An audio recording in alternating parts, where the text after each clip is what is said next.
शैतान का बहकावा और अल्लाह की माफ़ी। अस्सलामु अलैकुम। हम सब कभी ना कभी शैतान के बहकावे में आते हैं और फिर अल्लाह की माफ़ी के मोहताज बन जाते हैं। शैतान हमें गुनाह करने पर मजबूर नहीं करता, वो सिर्फ बहकाता है। वो धीरे से कान में आकर कहता है, बस एक बार, सब करते हैं, इसमें बुरा ही क्या है। और सबसे खतरनाक बात वो कहता है, अल्लाह माफ़ कर देगा। सच है, अल्लाह माफ़ करता है, लेकिन शैतान ये बात इसलिए नहीं कहता कि हम सुधर जाएं, बल्कि इसलिए कहता है हम बार बार गुनाह करें।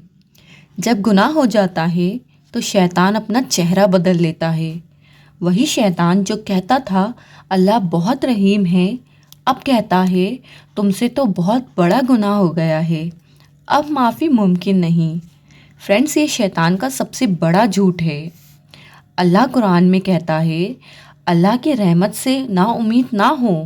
सोचिए, अगर अल्लाह माफ़ ना करता तो हम जैसे गुनहगार जिंदा कैसे रहते। हर सुबह जो सांस मिलती है वो भी तो अल्लाह की रहमत का सबूत है। अल्लाह चाहता है हम जब गिर जाए तो वापस उसकी तरफ लौट आए। गुनाह के बाद शर्मिंदा होना ईमान की निशानी है। आंखों से आंसू आना दिल के जिंदा होने की निशानी है, और तौबा करना ये अल्लाह से जुड़े रहने की सबसे खूबसूरत निशानी है। याद रखिए, शैतान चाहता ही यही है हम हार मान जाए, और हमारा अल्लाह चाहता है हम वापस आ जाए।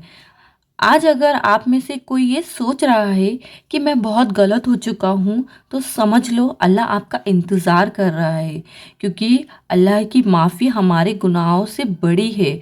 अल्लाह की रहमत हमारी सोच से भी ज़्यादा बड़ी है। बेशक, क्या आपको पता है शैतान ने कसम खाई कि या अल्लाह, मुझे तेरी इज्जत और जलाल की कसम, जब तक तेरे बंदे में रूह रहेगी मैं उसे गुमराह करते रहूँगा।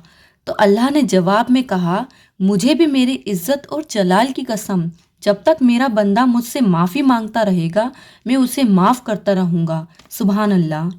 बड़े से बड़ा गुनाह अल्लाह के फजल से बड़ा नहीं हो सकता। तो जिसको अपनी मौत याद है उसे अपना अल्लाह भी याद है।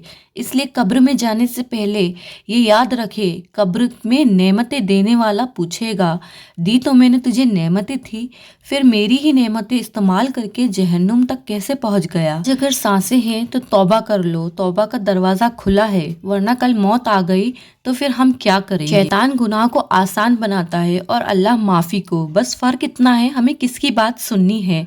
अल्लाह हम सबको नेक राह पर चलने की तौफीक अता करे। आमीन।